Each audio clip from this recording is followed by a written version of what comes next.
오늘은 더 많은 것을 갈망함이라는 제목으로 말씀드리겠습니다. 오늘 이 교과의 이 제목인데요. 아, 먼저 오늘 기억절을 좀 읽겠습니다. 이러한 일은 우리의 본보기가 되어 우리로 하여금 그들이 악을 즐겨한 것 같이 즐겨하는 자가 되지 않게 하려 함이니. 오늘 제목에서 말해주고 있는 것처럼 그동안에 우리가 하나님의 쉼, 하나님의 안식을 갈구했습니다. 그런데 그거보다 더 갈구하는 내용이 나오는 것입니다. 그렇습니다. 오늘 내용은 어쩌면 약간 좀 어려울 수 있는지 모르겠습니다. 여러 가지 이 성소에 대한 제도도 나오고 여러 가지가 나오기 때문에 질문도 많이 나옵니다. 그래서 약간 어려울 수 있지만 그것이 우리가 또 한 단계 성장하는 또 중요한 또 기회인 것입니다. 네, 그래서 오늘 이 교과를 보면서 그동안에 우리가 안식에 대해서 또 쉼에 대해서 알았던 것보다 한 단계 더 나아가서 진정한 쉼이 무엇인지 알게 되기를 간절히 바랍니다. 오늘 말씀의 전체적인 내용 중에 핵심 단어를 뽑으라고 한다면 본보기가 될 것입니다.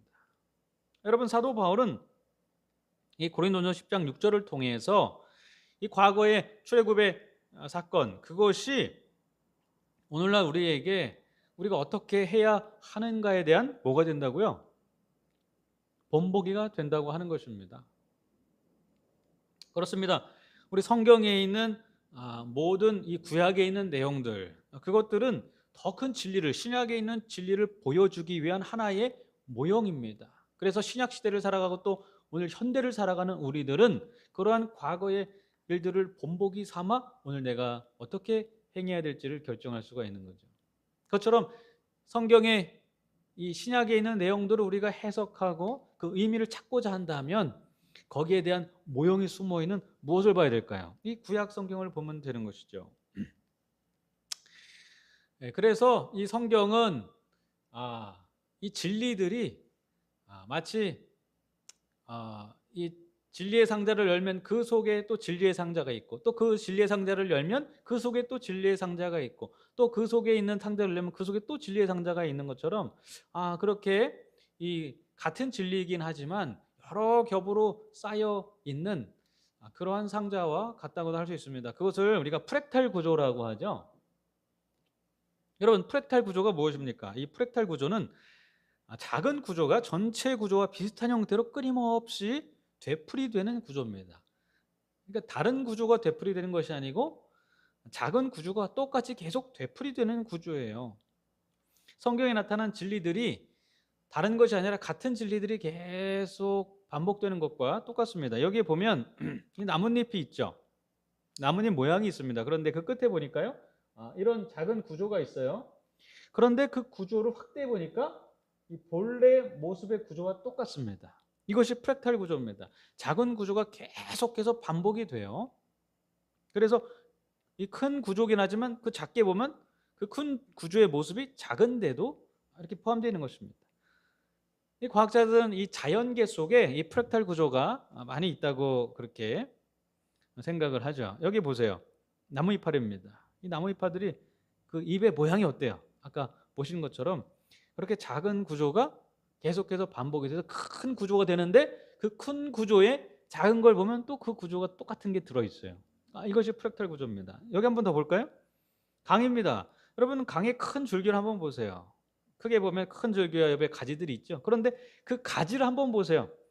그 가지 줄기를 보면 또 그것도 큰 줄기와 옆에 가지로 나눕니다. 그리고 그거에 또 작은 또 줄기를 한번 보세요. 그러면 그것도 또 큰 줄기와 작은 줄기로 나뉘는 것입니다. 이렇게 큰 구조 안에 작은 구조가 연속해서 똑같은 구조가 반복되는 것을 프랙탈 구조라고 하고, 이 자연은 이런 프랙탈 구조로 이루어져 있다. 이렇게 이 학자들이 말을 하지 마찬가지라는 것입니다. 비유하자면 이 프랙탈 구조와 성경이 비슷하게 되어 있다는 거죠. 그렇습니다.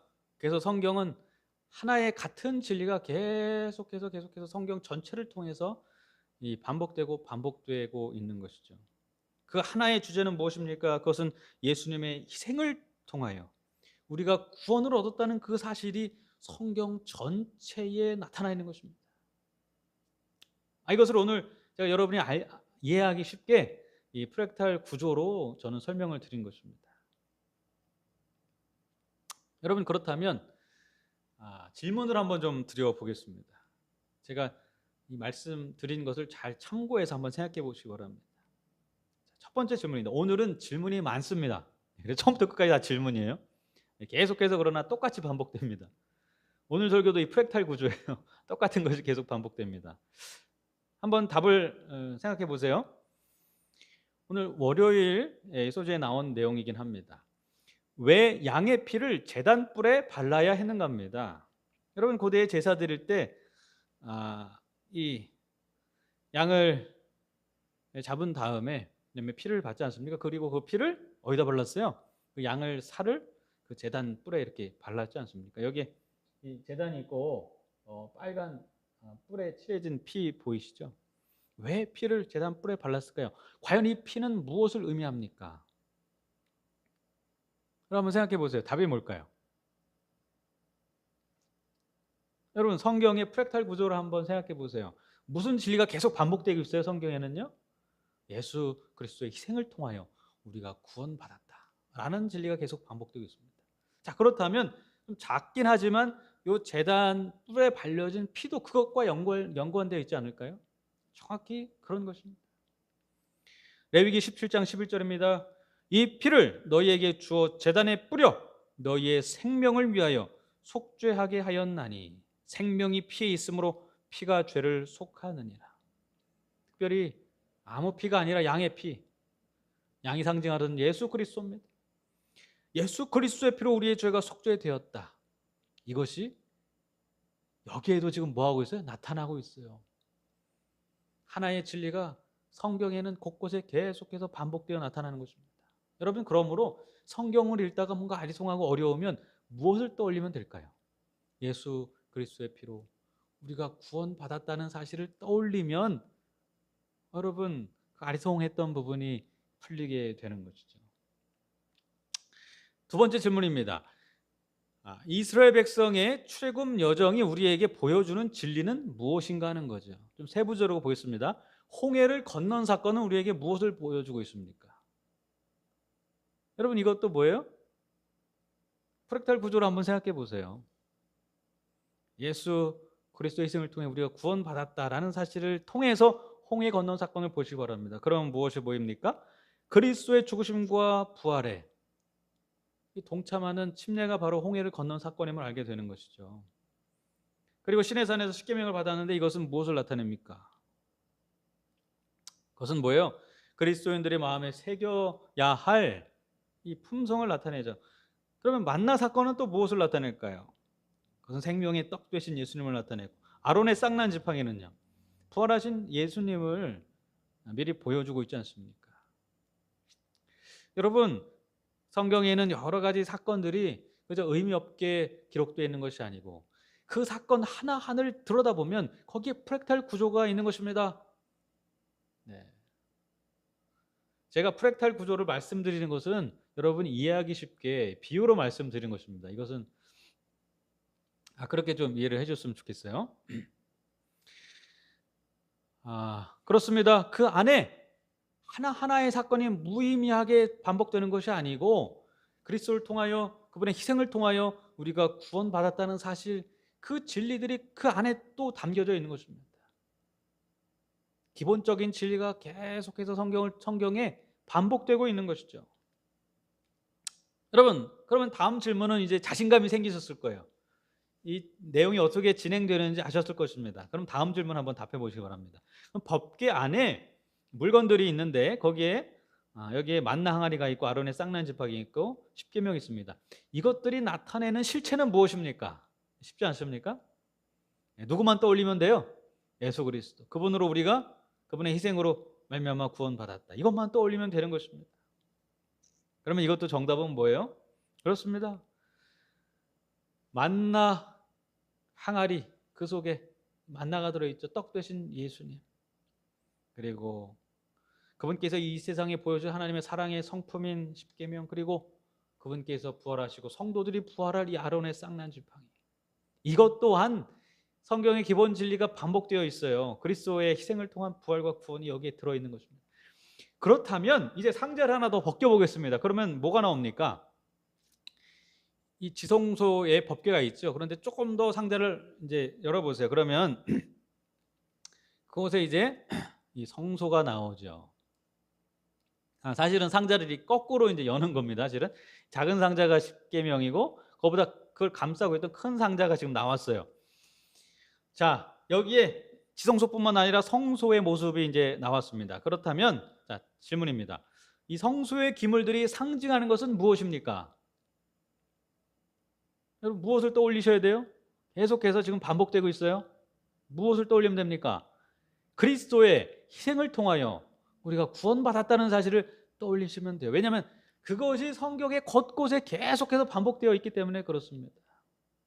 이 프랙탈 구조는 잊어버리셔도 돼요. 그러나 이것만은 잊으면 안 됩니다. 그 기본적인 진리가 성경에 계속해서 반복되고 있다. 그러므로 성경을 보다 아리송하고 헷갈리면 그 기본적인 진리를 생각하면 되는 것입니다. 여러분 여기에 번제단은 무엇입니까? 예수 그리스도의 희생. 그것을 통해 우리가 구원받는다는 사실을 어린 양을 통해서, 어린 양이 살라짐을 통해서 알 수 있지 않습니까? 그 다음에 제사장이 피를 들고 물두멍으로 가잖아요. 그리고 뭐예요? 손을 씻습니다. 정결하게 합니다, 자신을. 여러분 성경에서 이 정결하게 되려면 물을 통해서 되는 것입니다. 그래서 이스라엘 백성도 홍해를 건넜어요. 그들이 정결하게 되어야 되기 때문에 그래요. 우리가 침례받을 때 물속에 들어다 나옵니다. 왜 그렇습니까? 정결하게 돼야 되기 때문에 그래요. 그런데 물만으로 안 되는 것입니다. 그리스도의 피가 있어야 되는 것입니다. 이제 성소 안으로 들어가 볼까요? 떡상이 있습니다. 떡상은 무엇입니까? 여러분 간단하죠? 기본적인 진리만 떠올리시면 되는 것입니다. 떡상은 생명의 떡 되신 예수 그리스도를 나타냅니다. 그분께서 그분의 몸을 주심으로써 우리를 먹이셨어요. 여기에 초가 있습니다. 이 초는 무엇을 상징합니까? 그분의 희생을 통해 세상을 구원의 진리로 환히 비추신 예수 그리스도를 상징합니다. 그리고 이 휘장 앞에 보니까 뭐가 있냐면 향단이 있어요. 여러분 그렇게 예수 그리스도의 피로, 예수 그리스도의 희생으로 하나님 앞에 나온 자들, 그리고 이 휘장에 예수 그리스도의 피를 뿌림으로써 죄 사함 받은 자들, 그들은 이제 하나님과 연결되는 것입니다. 이 향단에서 피오른 연기가 하나님께 올라가지 않습니까? 이제 하나님께 기도할 수 있는 것입니다. 하나님과의 관계를 회복할 수가 있는 것입니다. 그리고 그 지성소 안에 아까 말씀드린 이 언약궤가 있어요. 여러분 그렇습니다. 여기에 나타난 이 구조도 복잡해 보이지만 결국에는 무엇을 나타내고 있어요? 단순한 진리가 반복됐습니다. 그리스도의 희생을 통한 구원이 똑같이 여기서도 반복되어 있는 것이죠. 여러분 이제 좀 더 큰 상자입니다. 지금까지 말씀드린 작은 상자들을 담고 있는 더 큰 상자입니다. 이것이 바로 이스라엘 백성들이 홍해를 통해서 이제 출애굽한 사건입니다. 그리고 그들이 가나안으로 들어갔어요. 그러면 가나안은 무엇을 상징할까요? 여러분 가나안은 하늘 본향을 상징하죠. 그렇죠? 이 홍해를 통해서 이스라엘 백성들이 가나안까지 들어가는 그 모든 여정은 구원의 모든 과정과 여정을 상징하는 아주 큰 상자인 것입니다. 그러면 그 큰 상자 안에 있는 또 작은 이 사건들이 있는데 그걸 좀 보겠습니다. 특별히 이스라엘 백성들이 이제 홍해를 통해서 마라에 갔습니다. 그들은 많은 무리였어요. 그들은 여러 짐승들도 데리고 왔습니다. 그런데 물이 없는 거예요. 이 마라에서 간신히 물을 발견했는데 그 물이 써서 못 먹는 것입니다. 그래서 어떻게 했어요? 하나님께서 모세에게 나무를 꺾어서 던지라고 그랬어요. 그랬더니 쓴물이 단물로 변했습니다. 여러분 그러면 나무를 넣어 이 쓴물이 단물로 변한 이 사건은 무슨 진리를 나타낼까요? 무엇을 나타낼까요, 여러분? 자신감을 가지세요. 계속해서 반복해서 말씀드렸습니다. 한 가지 사실만 떠올리면 되는 것입니다. 그리스도의 희생을 통해서 우리가 구원받았다는 사실이요. 여기서도 그것이 반복됐습니다. 여러분 출애굽이라는 커다란 구조 안에 이 작은 사건도 그 안에서도 똑같이 반복되는 것입니다. 나무 십자가에 달려서 희생당하시고 우리의 인생의 쓴물을 단물로 바꿔주신 예수 그리스도의 구원을 여기서도 보여주고 있는 것입니다. 여러분, 출애굽 같은 큰 사건도 똑같은 진리를 똑같은 진리를 나타내고 있습니다. 그 안에 있는 작은 작은 사건들도 똑같은 내용을 계속해서 반복해서 우리에게 보여주고 있는데, 그 핵심 내용은 무엇이라고요? 바로 그리스도를 통한 구원인 것입니다. 여러분, 질문은 계속됩니다. 여기에 보면 히브리서 4장 1절에 사도 바울이 이렇게 기록했어요. 그러므로 우리는 두려워할지니 그의 안식에 들어갈 약속이 남아 있을지라도 너희 중에는 혹 이르지 못할 자가 있을까 함이라. 이렇게 기록했습니다. 자, 그렇다면 이 말씀에서 이 안식에 들어갈 약속이 남아 있다는 뜻은 무엇일까요? 이게 좀 어렵습니다, 사실은.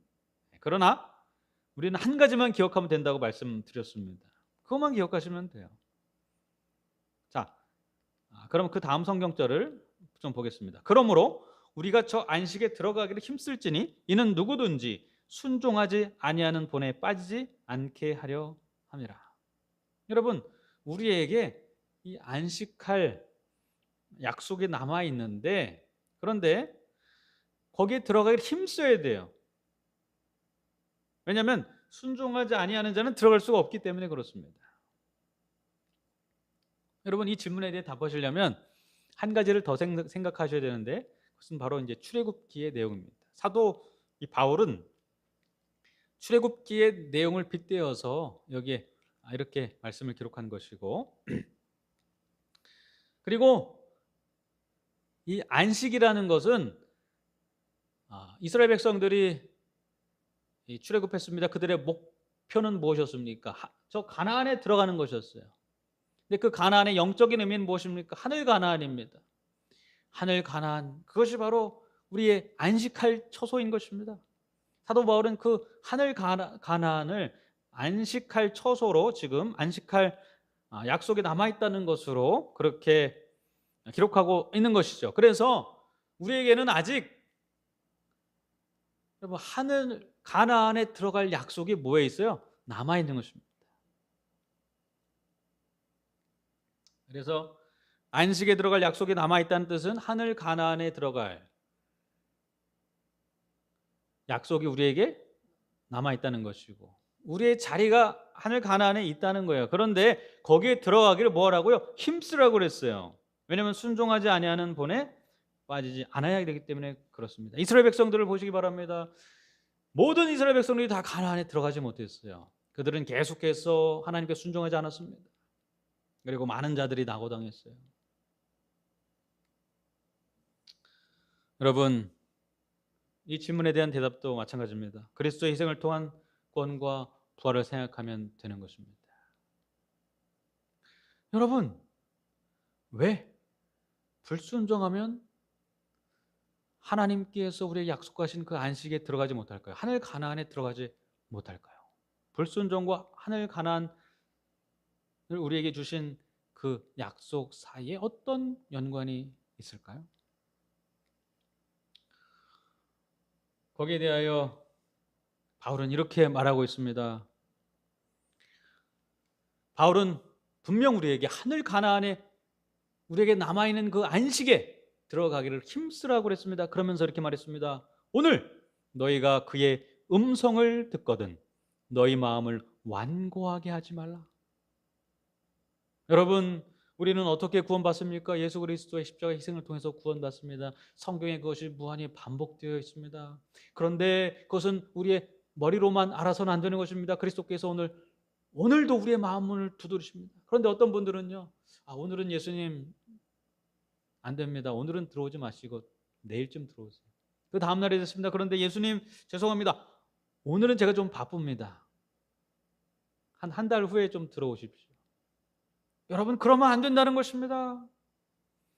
주님께서 우리의 마음을 오늘 두드리시면 우리의 마음을 완고하게 하지 말고 오늘 문을 열어야 한다는 것입니다. 무릎 꿇을 날은 내일이 아니라 오늘이라는 것입니다. 성경을 펴서 말씀을 읽을 날은 한 달 후가 아니라 오늘이라는 것입니다. 예수 그리스도께서 오늘 나의 마음을 두드리실 때 내가 그 마음을 열지 않으면 안 된다는 것입니다. 여러분, 이렇게 불순종하면 결국에 어떻게 될까요? 점점점 성령의 음성을 듣는 마음의 예민함이 사라집니다. 오늘도 안 되고 내일은 더 안 됩니다. 한 달 후는 더 안 돼요. 1년은 더 안 돼요. 그러다가 10년, 20년 지나가 버리는 것입니다. 그래서 사도 바울은 성령의 음성을 너의 마음 가운데 들려주시는 그 오늘, 우리의 마음 문을 열라고 말하고 있는 것입니다. 오늘 교과에 있는 말씀입니다. 세상은 근면함과 성공을 위해 쓰는 것을 매우 가치 있게 여긴다. 하지만 우리는 예수님이 주시는 안식을 누리며 우리를 구원하고 변화시키기에 충분한 하나님의 은혜를 경험하며 사는 것을 더 가치 있게 여긴다. 이것은 세상의 문화에 역행하는 삶의 방식이다. 여러분, 그렇습니다. 우리가 얼마나 바쁘게 삽니까? 먹고 살기 위하여서 오늘도 근면하고 성실하게 살죠. 그런데 그것을 핑계로 하나님, 오늘은 좀 일해야 됩니다. 아직은 안식할 수가 없어요. 아직은 내 삶에 그런 것들을 내려놓을 수가 없습니다. 여러분, 그렇게 안식일이 지나가는 것입니다. 그러다 보면 결국에 여러분, 우리가 어떻게 안식할 수가 있겠습니까? 하나님께서 오늘 나에게 주시고자 하시는 것은 바로 하나님께서 예수 그리스도 이 땅에 보내셔서 이루신 그 구원의 안식을 오늘 주기 원하신다는 사실을 기억하게 되실 간절히 바랍니다. 우리가 가끔 장례식장에 찾아갑니다. 사랑하는 가족이나 친구나 이웃이 세상을 떠났을 때 많은 사람들이 그 장례식장에 참석해서 마음의 통안의 눈물을 흘리면서, 후회의 눈물을 흘리면서 그렇게 땅을 칩니다. 그러면서 하는 말이 무엇입니까? 이렇게 허망하게 갈 줄 알았으면 조금 더 잘해줄 걸. 조금 더 잘해줄 걸. 왜 그렇게, 뭐가 그렇게 바빠서 서로 사랑할 시간, 서로 함께할 시간, 서로 의미 있게 만들어갈 시간들을 미루고, 그렇게 또 미루고, 전화할 시간도 없어서 다음에 해야겠다고 생각하고, 그렇게 미루다 결국엔 이렇게 가버렸네. 그렇게 후회하지 않습니까?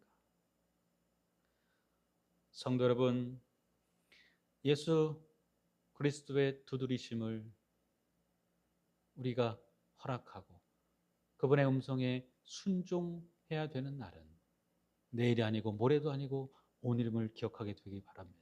오늘밖에 없는 것입니다. 예수님은 오늘도 우리에게 이렇게 말씀하십니다. 너희를 위한 안식이 아직 남아있다. 아직 남아있는 것입니다. 지금 그분께서 우리에게 주시기를 원하시는 이 안식, 그것을 얻어라.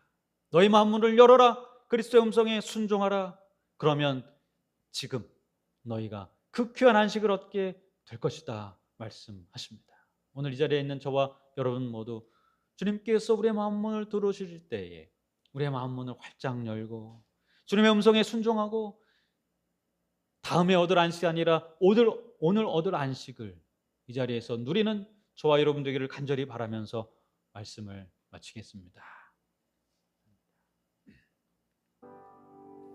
하늘에 계신 아버지, 오늘 우리의 마음문을 두드리시는 그리스도의 음성에 바로 지금 우리가 순종해야 함을 알려주셨으니 감사합니다. 혹시라도 우리의 마음 가운데 안식을 누리지 못하고 있지 않습니까? 세상에 바쁜 일들 때문에 나의 안식을 뒤로 밀어놓지는 않았습니까? 내가 해야 될 의무들 때문에 먹고 살기 위하여서 나의 안식조차 내려놓고 있지는 않습니까? 오늘 그러한 우리에게 다가오셔서 이제 쉴 때가 되었다, 이제 참된 안식에 들어갈 때가 되었다 말씀하시는 음성을 더는 외면하지 않고 주님께서 말씀하실 때 마음문을 열고 그 귀한 안식의 축복을 누리는 모든 성도들 다 될 수 있도록 하나님 역사하여 주시옵소서.